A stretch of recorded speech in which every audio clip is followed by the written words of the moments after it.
Welcome. I'm Amy Watson, a certified life after baby loss coach and mom to 2 babies in heaven. Join me as I show you how you can truly find yourself again. Together, let's knock off those rough, painful edges and learn to carry your grief so you can step forward into all this life has in store for you. This is the Smooth Stones Podcast.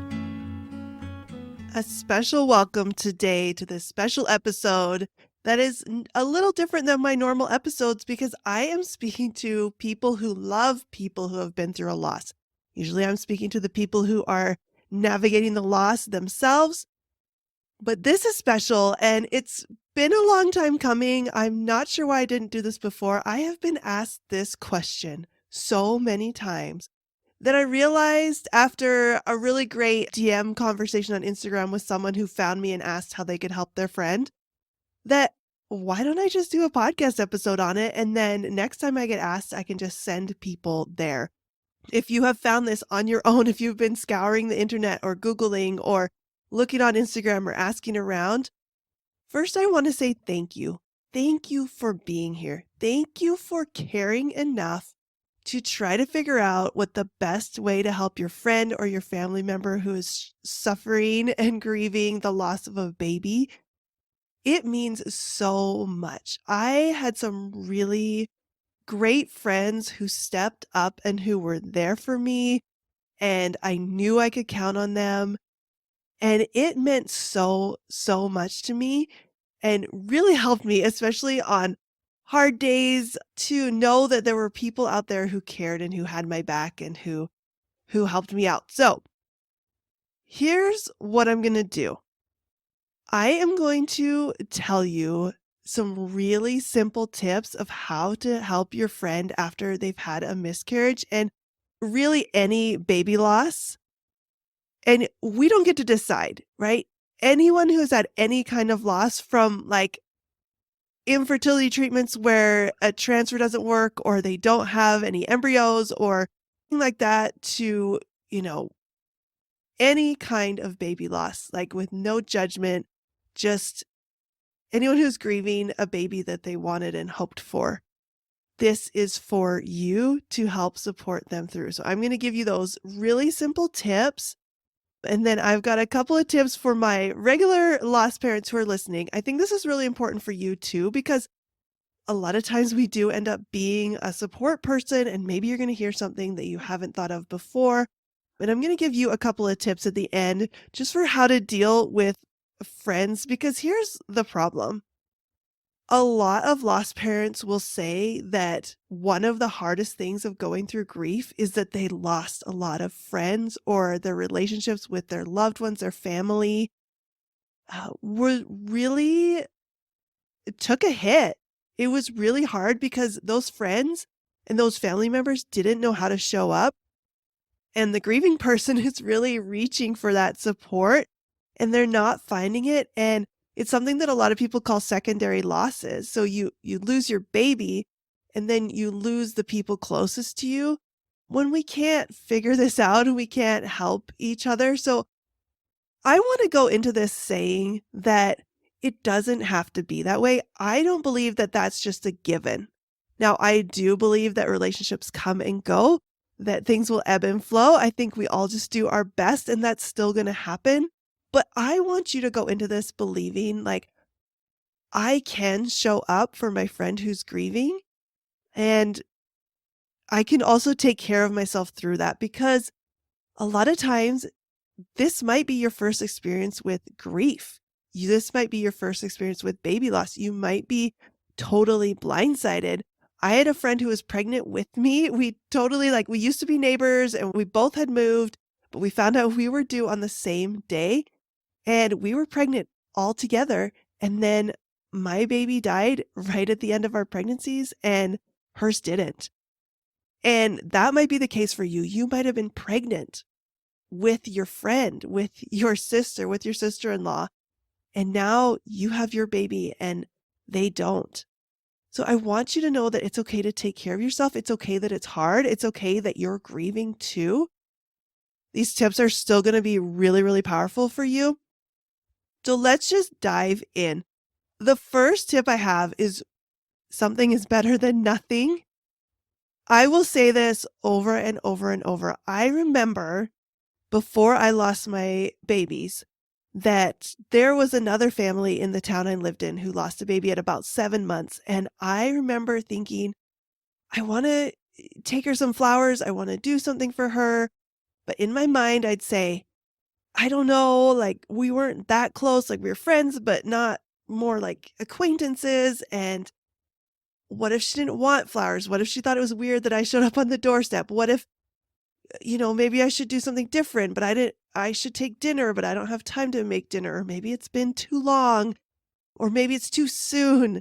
Have you had any of these thoughts go through your head of like, you have this desire to help and to support, and then your brain starts telling you all the reasons why maybe you shouldn't? Uh, that is when I go back to this statement: something is better than nothing. You might not have time to make a home cooked meal. You might just have time to send a text or make a phone call or put a card in the mail or order something. We have so many options now to like DoorDash your friend a cup of their favorite drink or whatever. Do that. We have this desire. And another tip that I want to give you is never suppress a generous thought. Okay, when you have that desire, I really believe that it's important to act on it right away, because the more you push that down, the less they're going to come up, or the more awkward it's going to feel, or the more time you'll have to talk yourself out of it. So just do the thing when you think of it, make it simple, and do it. I can't tell you how much it means to just have people care enough to do the thing, because there is a lot of support, but there's also a lot of people that don't show up, and that does hurt. So something is better than nothing. It doesn't have to be perfect, but just anything. And another tip I have is use the baby's name if they named the baby, or if they had a nickname or whatever it is, use the baby's name. A lot of people are afraid. Well, what if I bring this up? What if I talk about it and it makes them upset? It makes them cry. I can tell you with basically 100% certainty, for most people, they want to talk about their baby. That is the hardest thing about losing a baby, is you don't have memories. You don't have a whole bunch of pictures. You don't have the time with them. Not very many people got to meet them. And so when you can say, I remember your baby by name, that is like the greatest gift you can give them. So use that baby's name, talk about it, ask about it, but be open to them, let them choose, is really what I want to say. Another really important thing is don't assume. Like, you don't know what they want or what they don't want. But this is what I hear from a lot of people. I don't want to say the wrong thing. I don't want to hurt their feelings. I don't want to bring up something that's sad. But just give that person the opportunity to let you know what they need. So use their name. And for most people, that is going to be a really great gift. And yeah, they might cry. They might be upset. You might be upset. There's nothing wrong with being sad. There's nothing wrong with having emotions, but it can be a great way to connect. So don't assume that talking about their baby will make them sad. For most lost parents, it will just be the most special gift. As you are wanting to help, something that's really important is be specific. A lot of times we have this phrase, which I wish we would remove from like our, I guess, English language. I don't know if they do it in other cultures, but a lot of times we say, let me know if you need anything. I want you to think about yourself. On a good day, if you need help, are you going to call a friend and tell them to come over and help? Like, if you're buried under a pile of laundry, are you just going to say, hey, friend, I'm struggling today. Let's fold laundry. Now, if you have a relationship with someone like that, that is amazing. But for most of us, we're never going to do that. So for us to put that on a grieving person, it's not okay. Like, they're never going to tell you. They don't know what they need. They don't know what they want. They want their baby back. They want their heart to not be broken. They want those things. You can't fix that. You can't help them there, right? But you can walk their dog. You can offer to come fold their laundry and don't let them say no. You can say, hey, I want to come watch your other kids. Is Wednesday or Thursday better for you? Do what you can do, what you have capacity for, and what your talents are. That's the thing. Like, it doesn't have to be a casserole. It doesn't have to be a plant. There's so many ways to reach out and support, right? I'm not going to list it here. You know what you are good at. You know what you can do.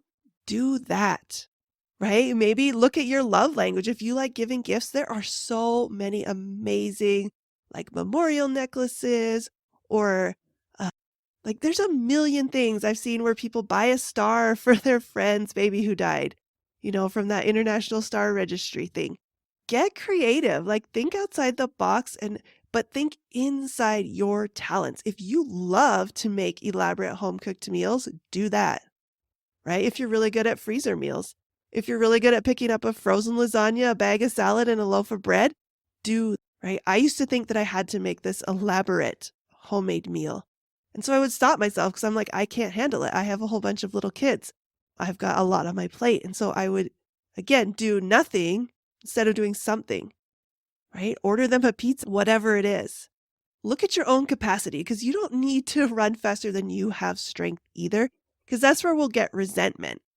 If you offer to do anything, or if you say, hey, tell me anything you need, and then they say something you don't really want to do, you've just created a recipe for disaster and for resentment and for it to just not bring that connection and that support that you both need. So just think about what you can do. And that just means so much. And honestly, like a text is amazing. I had some friends that would just text me who just asked me how I was doing. And I knew that they actually wanted the truth. That was priceless. I cannot stress how much that helped me to know that I had a few friends who were like ride or die, gonna be there, who really cared how I was doing and let me have the space to talk about it. And that is my next tip is you do not have to fix this. This is where a lot of people get really stuck. It's really uncomfortable for you to watch your friend or your family member be sad, but you have to take care of yourself and understand that it's okay. They don't need to fix your discomfort by healing and being better. I hear so many lost parents saying, like, my family, my friends, they just want me to be better. They want me to be back to who I was, and I can't. And it's so hard because it's like this pressure. And I don't know that anyone means to put pressure on people to heal faster, but you have to notice that you want them to heal so that you can feel better. If you found yourself doing that, it's okay. Like it's normal because in our society, we are not good at dealing with grief. We don't understand it. We're not comfortable with it. But just check yourself. If that's what you're trying to do is kind of fix this for your friends so they can get back to who they were before, they're never going to be who they were before. It's going to be different, and that is okay. It is not your job to fix this. You just need to listen. You need to hold space for them. And when I say hold space, I just mean if you've seen the movie Inside Out, there is a scene where the little emotion of joy, she's really bummed because they are just failing and failing and failing. She sits down and Sadness, who's this little blue person, sits next to her and just sits there and lets her be sad. And honestly, it makes me emotional. That scene, like you can look it up on YouTube if you haven't seen the movie, just Inside Out, Sadness and Joy, I would think would get you there. But it is so powerful. And I'm telling you, it is unfortunately really rare for someone to just be able to sit and listen and let someone be sad. But that is the key to all of it. And you want to take care of yourself. If you feel overwhelmed yourself, maybe that's not the day you offer to do that, right? You got to be in a place to be able to do that. Absolutely. Don't give if you don't have anything to give, but really open up to the fact that it doesn't have to be uncomfortable. It doesn't have to be awkward. It doesn't have to be draining. It can actually fill your cup to just listen and support and be there for someone who is sad. And all you need to say is, I'm sorry. I'm crying with you. I'm sad with you. I wish I could take this away. But since I can't, I'm just going to be here. And you don't even, a lot of times when I'll send a text to someone who's grieving or reach out to check on someone, I'll just say, hey, I was thinking about you. I was thinking about your baby. I know that this special anniversary is coming up, or their birthday or their due date. And I want you to know I'm thinking about you, and there's no need for you to respond. That is another gift you can give, is they don't need to respond. They don't need to thank you. Like, you have taken care of yourself enough to know that that griever doesn't owe you anything. They're struggling. They're in like one of the hardest things they've ever been through, right? Just don't have any expectations. And I promise you, this will connect you more than anything, to just be able to give without any expectations. But it's really important that you're taking care of yourself and you're taking care of your expectations of your friend. I promise you, as long as you keep that connection open, keep that line open, right? Your friendship is going to evolve. It's going to deepen. It might not be the same, but it might be better if you can just give them the space and the time that they need to grieve this little baby. Another tip I have is use technology. Technology is our friend. Like I was just saying, think about the important dates to this family. It can be due dates, the day the baby died, the day they got a diagnosis, the day they buried their baby, Mother's Day, Father's Day, certain holidays, depending whatever your religion is, right? Are there holidays that are more kid focused? Whatever those milestones are, you could use technology to remind you. Put it in your phone.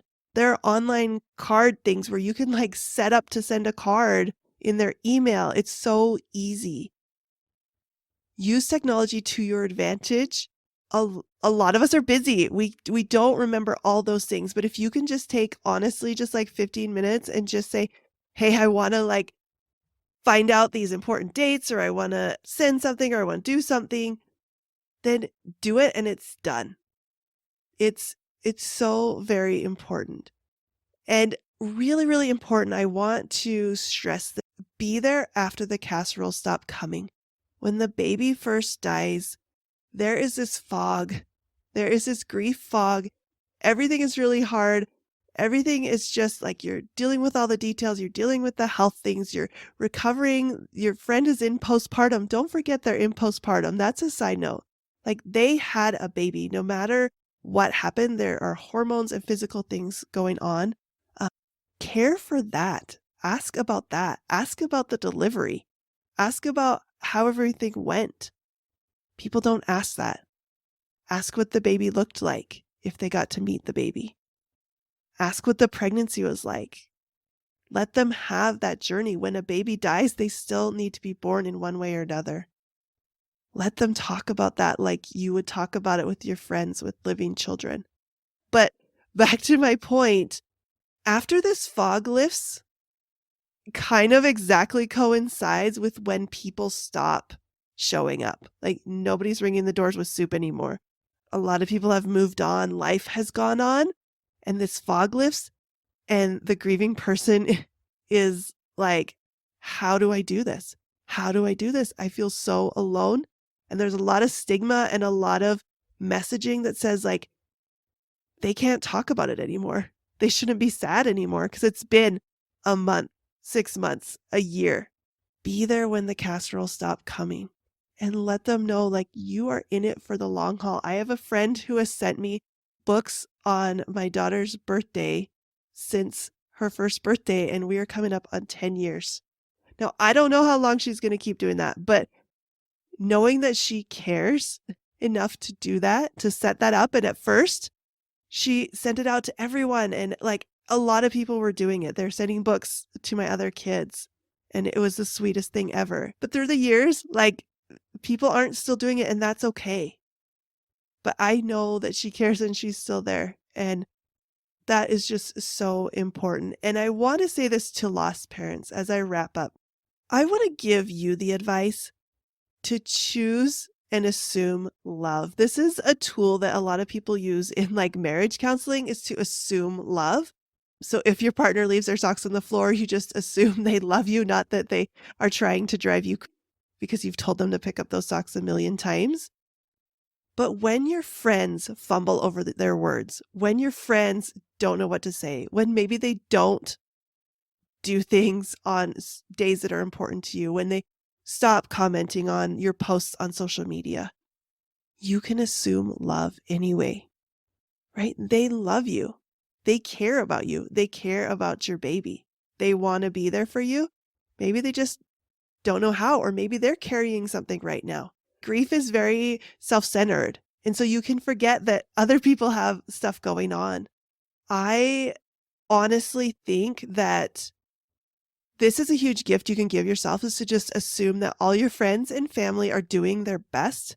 And their best, sometimes it's not that good. And sometimes the support that you need isn't the people closest to you. They may also be grieving this baby. They may also have stuff going on. It's okay that they aren't there for you in the exact way that you hoped they would be or you wish they would be. But the more we expect people to act a certain way, like exactly support you the way you have in your mind, the more you set yourself up for disappointment and disconnection, and then you start distancing yourself for your friends.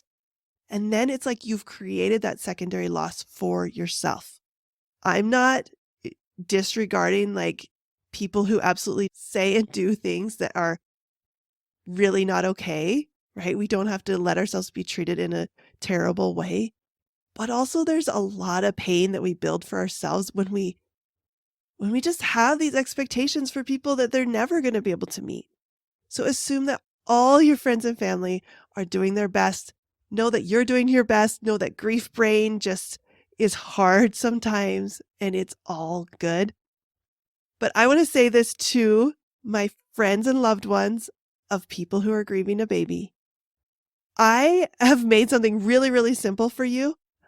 In the show notes, if you just scroll down on this podcast, you'll be able to see the show notes. I made a simple message that you can copy and paste and give to your friends. I forgot to introduce myself at the beginning, but I am Amy Watson.